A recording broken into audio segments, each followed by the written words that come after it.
महिला बस बाहर सब्जी खरीदने जाना चाहती थी, लेकिन जैसे ही उसने दरवाजा खोला वह डर के मारे देखती है कि दरवाजे के सामने एक विशाल काली दीवार खड़ी है। पति पत्नी यह देखकर तुरंत हैरान रह गए। उन्हें बिल्कुल भी समझ नहीं आया कि पिछली रात क्या हुआ था। यह काली दीवार कहां से आई। शुरू में दोनों ने सोचा कि यह किसी की शरारत है, लेकिन जब वे खिड़की से बाहर जाने की तैयारी कर रहे थे तो उन्होंने डर के मारे देखा कि सभी निकास रहस्यमय काली दीवार से बंद हो चुके हैं। इतना ही नहीं, यह ईंट की दीवार विशेष सामग्री से बनी है। निक चाहे जितना भी कोशिश करे, यह काली दीवार हिलती तक नहीं। यह दृश्य देखकर पत्नी लिसा ने तुरंत पुलिस को बुलाने का सोचा, लेकिन अजीब बात यह थी कि इस समय दोनों के फोन पर कोई सिग्नल नहीं आ रहा था। हेलो। जब वे पूरे घर में सिग्नल खोज रहे थे, निक ने एक अजीब बात देखी। उसने देखा कि जैसे ही इलेक्ट्रॉनिक उपकरण काली दीवार के पास आते हैं वे प्रभावित होते हैं। जाहिर है यह काली दीवार ही फोन के सिग्नल खोने का असली कारण है। बाहर जाने की जल्दी में लिसा ने तुरंत दराज से इलेक्ट्रिक ड्रिल निकाली और बिना कुछ कहे काली दीवार में ड्रिल करने लगी। लेकिन दोनों के लिए चौंकाने वाली बात यह थी कि चाहे वे कितनी भी कोशिश करें, ये काली दीवार बिल्कुल भी क्षतिग्रस्त नहीं हुई। अविश्वासी दंपति ने बारी बारी से ड्रिल की, लेकिन भले ही ड्रिल बिट से चिंगारियां निकलने लगी, यह काली दीवार फिर भी पूरी तरह से सुरक्षित रही। मजबूर होकर उन्होंने ड्रिल के पास की दीवार को ड्रिल किया, लेकिन परिणाम ने उन्हें निराश कर दिया। उनकी दीवार के बाहरी हिस्से को पूरी तरह से रहस्यमयी काली दीवार ने घेर लिया था। दोनों यह देखकर तुरंत हैरान रह गए। इतनी बड़ी मात्रा में काम एक रात में कैसे पूरा हुआ। लेकिन इसी समय पड़ोसी के घर से आवाज आई, जिससे दोनों को उम्मीद की किरण नजर आई। आवाज सुनने का मतलब था कि यह दीवार काले ईंटों से बंद नहीं हुई थी। जैसा कि उम्मीद थी, इलेक्ट्रिक ड्रिल के नीचे उन्होंने जल्दी से इस दीवार को तोड़ दिया और पड़ोसी दंपति से मिल गए। थोड़ी बातचीत के बाद उन्हें पता चला कि वे भी काली दीवार से घर में फंसे हुए थे। कोई नहीं समझ पा रहा था कि यह काली दीवार कहां से आई और इसके पीछे असली मकसद क्या था। और भी बुरी बात यह थी कि समय के साथ घर की पानी की आपूर्ति भी बंद हो गई थी, और पानी की आपूर्ति खोने का मतलब ये था कि वे जल्द ही प्यास से मर जाएंगे। यह स्थिति देखकर निक गुस्से से भर गया और उसने फोन उठाकर काली दीवार पर फेंक दिया। लेकिन इस हरकत से उसे एक नई खोज हुई। टूटे हुए फोन के पुर्जे काली दीवार पर चिपक गए। क्या यह काली ईंटें चुंबक से बनी हैं?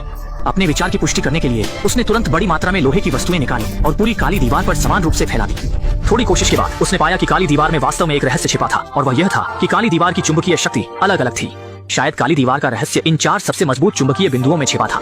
लेकिन जैसे ही दोनों सोच रहे थे, दीवार पर लोहे की वस्तुएं अचानक हिलने लगीं।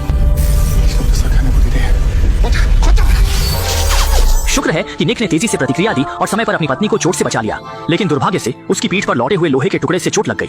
मजबूरी में उसने पहले अपनी पत्नी से अपने घाव को बांधने के लिए कहा। थोड़ी देर आराम करने के बाद दोनों ने पड़ोसी के घर की ओर जाने वाले छेद को बड़ा करना शुरू किया। सोच रहे थे कि ज्यादा लोग मिलकर ज्यादा ताकत लगाएंगे। उन्होंने तय किया कि वे वहां जाकर उनके साथ मिलकर भागने की योजना बनाएंगे। लेकिन इस समय पड़ोसी दंपति भी रहस्यमयी काली दीवार के सामने असहाय थे। यह महसूस करते हुए कि वे अब और इंतजार नहीं कर सकते, निक ने चारों ओर उपयुक्त उपकरण खोजने शुरू किए। अंत में उसने पड़ोसी के घर में एक बड़ा लोहे का हथौड़ा पाया। उसने काली दीवार पर मारना शुरू किया, लेकिन उसके हाथ सुन्न हो गए और सामने की काली दीवार फिर भी हिली नहीं। जाहिर है यह काली दीवार इतनी मजबूत थी कि वे कल्पना भी नहीं कर सकते थे। अब बल प्रयोग करना बेकार था। इस समय वास्तुकार लिसा को अचानक कुछ याद आया। असल में इससे पहले उसने पता लगाया था कि यह अपार्टमेंट 1997 में बनाया गया था और द्वितीय विश्व युद्ध के दौरान इसके नीचे एक बंकर बनाया गया था जो मेट्रो सिस्टम से जुड़ा था। इसलिए लिसा को यकीन था कि अगर वे नीचे की ओर खुदाई करते रहेंगे तो वे निश्चित रूप से बंकर तक पहुंच जाएंगे और वहां से बाहर निकल जाएंगे। इस उपाय को कारगर समझते हुए इस समय वे पानी और भोजन से वंचित हो चुके हैं। अगर वे समय पर बाहर नहीं निकले तो सभी यहाँ फंसकर मर जाएंगे। जल्दी ही फर्श में एक बड़ा छेद कर दिया गया। आधे दिन तक यह सुनिश्चित करने के बाद कि नीचे कोई नहीं है, निक चादर के सहारे नीचे उतर गया। लेकिन जैसे ही वह आसपास की स्थिति का जायजा ले रहा था, एक गंभीर रूप से बीमार बुजुर्ग हाथ में बंदूक लिए बाहर आ गया। बुजुर्ग ने सोचा कि निक उसकी सामग्री चुराना चाहता है, इसलिए उसने उसे तुरंत वापस जाने की धमकी दी। क्योंकि अब की स्थिति जैसे कि दुनिया का अंत हो, केवल सामग्री ही सबसे महत्वपूर्ण है। हालांकि निक लगातार सब कुछ समझाने की कोशिश कर रहा था, लेकिन बुजुर्ग कुछ भी सुनने को तैयार नहीं था। सौभाग्य से इस समय बुजुर्ग की पोती बाहर आ गई और समय पर बुजुर्ग को बंदूक नीचे रखने के लिए मना लिया। कुछ बातचीत के बाद बुजुर्ग ने कुछ लोगों के भागने की योजना में शामिल होने के लिए सहमति दे दी। बुजुर्ग की अनुमति मिलने के बाद कुछ लोग बिना कुछ कहे फर्श को तोड़ने लगे। हालांकि इस समय निक ने अचानक ध्यान दिया कि अभी अभी तोड़ा गया धुआं सेंसर कुछ असामान्य लग रहा था। लेकिन जब उसने इसे खोला तो उसने पाया कि अंदर एक कैमरा छिपा हुआ था। संदेह के साथ उसने बुजुर्ग से पूछा, क्या यह कैमरा उसने लगाया है? हालांकि बुजुर्ग भी इस बारे में अनजान था। वह केवल इतना जानता था कि ये सब मकान मालिक ने लगाया था। अपने मन की धारणा को सत्यापित करने के लिए निक ने तुरंत रसोई के धुआं सेंसर को भी खोल दिया। जैसा कि उम्मीद थी, अंदर भी एक कैमरा लगा हुआ था। ये दृश्य देखकर सभी को एहसास हुआ कि शायद ये पूरी तरह से एक बंदरों की नाटकबाजी है। मकान मालिक ने जानबूझकर एक काली दीवार बनाई जिससे इन लोगों को यहाँ फंसा दिया, और मकान मालिक और पर्दे के पीछे के अमीर लोग निश्चित रूप से मॉनिटर के सामने इन लोगों का मजा देख रहे होंगे। जब उन्हें पता चला कि मकान मालिक बगल में ही रहता है तो सभी ने तुरंत रसोई की दीवार को तोड़ दिया, मकान मालिक से जवाब मांगने का इरादा किया। हालांकि जब वे मकान मालिक के घर में पहुंचे तो उन्होंने भयभीत होकर देखा कि मकान मालिक पहले ही खून के तालाब में गिरा हुआ था, और अजीब बात यह थी कि उसके दोनों हाथ गायब थे। इस अजीब मौत ने तुरंत सभी को आतंकित कर दिया। लगता है कि इसके पीछे की सच्चाई कुछ असाधारण है। इस विवादास्पद जगह से जल्द भागने के लिए कुछ लोग तेजी से बुजुर्ग के घर के फर्श को तोड़ने लगे, लेकिन पड़ोसी आदमी ने एक बार में बहुत जोर से मारा जिससे पूरी फर्श टूटकर गिर गई और कुछ बदकिस्मत लोग तुरंत नीचे गिर गए। सौभाग्य से मंजिल बहुत ऊंची नहीं थी, कुछ लोगों को केवल मामूली चोटें आईं। जब सभी नीचे उतर गए तो इस समय एक आदमी जिसका नाम एंटोन था बाहर आया। उसने कहा कि वह इस मंजिल के मकान मालिक का दोस्त है। वह कल अपने दोस्त से मिलने आया था, लेकिन अनजाने में यहाँ फंस गया। लेकिन इस समय किसी को भी उसकी बातें सुनने का बिल्कुल मन नहीं था। तत्काल आवश्यकता थी, वे केवल यहाँ से बाहर निकलना चाहते थे। लेकिन यह सुनकर एंटोन हंस पड़ा और बेहिचक बोला कि बाहर जाना भी मौत का रास्ता है। फिर उसने सभी को बताया कि वह उच्च तकनीक वाली काली दीवार वास्तव में हमारी सुरक्षा के लिए है, क्योंकि कल रात उसने टीवी पर एक खबर देखी थी जिसमें कहा गया था कि एक रहस्यमय वायरस फैल रहा है। निवासियों की सुरक्षा सुनिश्चित करने के लिए उच्च अधिकारियों ने सभी को घर में बंद करने के लिए रहस्यमय काली दीवार का उपयोग किया और कहा कि उसका दोस्त वायरस से संक्रमित होने के कारण मर गया। हालांकि एंटोन ने बहुत विश्वास के साथ कहा, लेकिन सभी अभी भी आधे अधूरे मन से उस पर भरोसा कर रहे थे।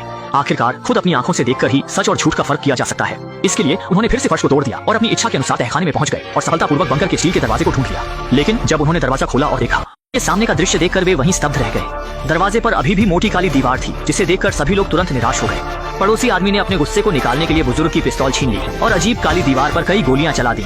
लेकिन तभी एक अजीब दृश्य सामने आया। गोलियां हवा में रहस्यमय तरीके से तैरने लगी।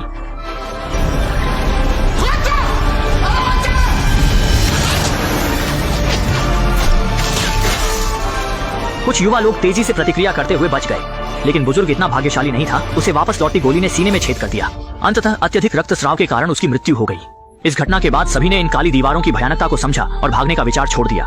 सौभाग्य से उनका आत्मसमर्पण निक को प्रभावित नहीं कर सका। वह दृढ़ता से मानता था कि मकान मालिक की मौत का संबंध रहस्यमय काली दीवार से है और काली दीवार के पीछे की सच्चाई को उजागर करने के लिए कुछ लोगों ने मकान मालिक के घर लौटने का फैसला किया, ये देखने के लिए कि क्या कोई उपयोगी सुराग मिल सकता है। कमरे में कोई उपयोगी चीज नहीं मिली, लेकिन ध्यान देने वाले निक ने देखा कि मकान मालिक का यह लिविंग रूम उसके ऊपर के लिविंग रूम से काफी छोटा है। वास्तव में उसने खोजबीन के बाद पाया कि एक दीवार के पीछे एक खाली जगह है। इसका मतलब है कि एक छिपा हुआ कमरा है। जब वह इसे खोलने का तरीका खोज रहा था, पड़ोसी आदमी ने एक दराज से एक रिमोट कंट्रोल निकाला। उसने बस इसे बेतरतीब ढंग से दबाया और छिपे हुए कमरे से आवाज आई। स्पष्ट रूप से यही छिपे हुए कमरे को खोलने का नियंत्रक था। लेकिन पासवर्ड क्या था? इस समय निक को अचानक कुछ याद आया। उसने हल्के से रिमोट कंट्रोल पर आटा फूंका और अगले ही पल 4 फिंगरप्रिंट दिखाई दिए और 4 अंकों के केवल 24 संयोजन थे। लगातार प्रयासों के बाद अंततः उन्होंने छिपे हुए कमरे का दरवाजा खोल दिया, जिसमें कुछ कंप्यूटर रखे थे और उन पर सभी निगरानी दृश्य थे। मकान मालिक छिपे हुए कैमरों के माध्यम से सभी निवासियों के घर की स्थिति को स्पष्ट रूप से देख सकता था।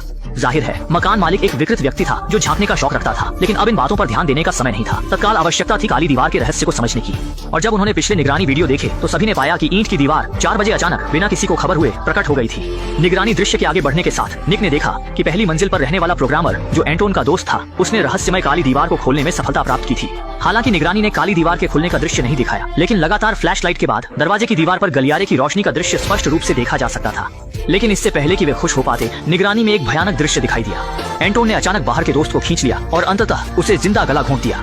निक ने महसूस किया कि स्थिति गंभीर है और जल्दी से वापस चला गया, लेकिन तब तक बहुत देर हो चुकी थी। बुजुर्ग की पोती पहले ही मारी जा चुकी थी और पड़ोसी आदमी को भी एंटोन ने बंधक बना लिया था। निक ने देखा और तुरंत एंटोन से लड़ाई शुरू कर दी, लेकिन उसकी कमजोरी के कारण वह जल्दी हार गया। जब एंटोन उसे मारने की तैयारी कर रहा था, पड़ोसी आदमी ने समय पर मदद की, जिससे एंटोन को काबू में किया जा सका। इसके बाद लगातार पूछताछ के बाद एंटोन ने पूरी कहानी बताई। असल में वह और उसके द्वारा मारे गए प्रोग्रामर दोस्त एक टेक्नोलॉजी नैनो कंपनी के लिए काम करते थे। वे रहस्यमय काली दीवारें उनकी कंपनी के उत्पाद थे और कंपनी के पुराने कर्मचारी के रूप में वह अच्छी तरह जानता था कि केवल वायरस या बड़ी आपदा के समय कंपनी इस तरह की काली दीवार को सक्रिय करती है, जिससे निवासियों की सुरक्षा सुनिश्चित होती है। इसलिए वह मानता था कि बाहर कोई वायरस फैल चुका है, लेकिन उसका दोस्त मानता था कि सिस्टम में कोई खराबी है। दोनों अपनी अपनी बात पर अड़े रहे और जब दोस्त हर हाल में काली दीवार को तोड़कर बाहर निकलना चाहता था, तो उसने खुद को फंसने से बचाने के लिए अपने दोस्त की बेरहमी से हत्या कर दी। ये सुनकर सभी लोग गुस्से से भर गए, क्योंकि बाहर निकलने का एकमात्र व्यक्ति भी मारा गया था। जब कुछ लोग नहीं जानते थे कि क्या करना है, तो ऊपर की मंजिल की महिला पड़ोसी ने कुछ देखा। असल में एंटोन के दोस्त ने काले दीवार के फटने के कुछ समय बाद ही रातों रात एक प्रोग्राम लिखा था।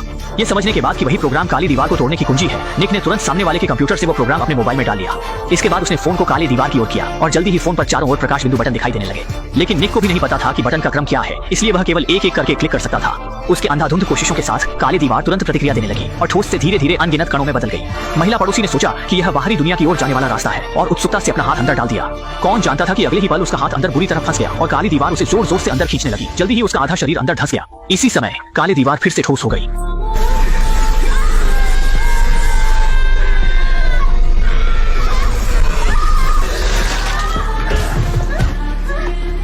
आखिरकार महिला पड़ोसी की मौत टालना संभव नहीं हुआ। यह दृश्य देखकर एंटोन ने ताना मारते हुए हंसी उड़ाई, जबकि महिला पड़ोसी का पति दुखी होकर लगातार गोली मारकर एंटोन को मार दिया। घटना के बाद वह अपनी पत्नी की जुदाई सहन नहीं कर सका और आखिरकार गोली मारकर आत्महत्या कर ली। इस सारी उथल पुथल के बाद अब केवल निक और लीसा ही बचे हैं और महिला पड़ोसी की मौत ने उन्हें यह एहसास दिलाया कि फोन पर दिखने वाले प्रकाश बिंदु इतने सरल नहीं है। यह निश्चित रूप से फोन के पासवर्ड की तरह है। सही क्रम में डालने पर ही काले दीवार को अनलॉक किया जा सकता है और आगे के 2 लोग केवल बहुत सावधानी बरत सकते हैं। जब निक ने प्रकाश बिंदु को दबाने की कोशिश की तो फोन पर दिखाई देने वाली फ्लैशलाइट ने लीसा को कुछ याद दिलाया, क्योंकि चारों बटन एक निश्चित संख्या में फ्लैश को ट्रिगर करते हैं। इसका मतलब है कि वे फ्लैश की संख्या के माध्यम से 4 बटन के क्रम को निर्धारित कर सकते हैं और एंटोन के दोस्त द्वारा काले दीवार को खोलते समय की फ्लैश स्क्रीन को संयोग से कैमरे ने रिकॉर्ड कर लिया था। इसके बाद दोनों ने फ्लैश की संख्या के माध्यम से पासवर्ड को सफलतापूर्वक जान लिया। सौभाग्य से मेहनत का फल मीठा होता है। इस बार दोनों ने आखिरकार रास्ता खोल दिया। उन्होंने बहुत मेहनत की और अंततः अपनी सपनों की बाहरी दुनिया में पहुंच गए, लेकिन सामने का दृश्य उन्हें स्तब्ध कर देने वाला था। उन्होंने देखा कि सभी इमारतें रहस्यमय ईंटों से पूरी तरह से ढकी हुई थीं। भ्रमित दोनों पहले कार में बैठ गए लेकिन तभी कार का रेडियो अचानक चालू हो गया, जिसमें कहा गया कि इस बार की काली दीवार संकट एंटोन की नैनो टेक्नोलॉजी कंपनी में लगी बड़ी आग के कारण हुई थी। सिस्टम के क्षतिग्रस्त होने के कारण काले दीवार तंत्र स्वतः सक्रिय हो गया, जिससे यह त्रासदी हुई और बाहर घूम रहे अन्य लोग सुरक्षित स्थान पर इकट्ठा हो गए हैं। ये सुनकर निक और लीसा भी धीरे धीरे कार चलाकर सुरक्षित स्थान की ओर बढ़ने लगे और फिल्म यहीं समाप्त हो गई।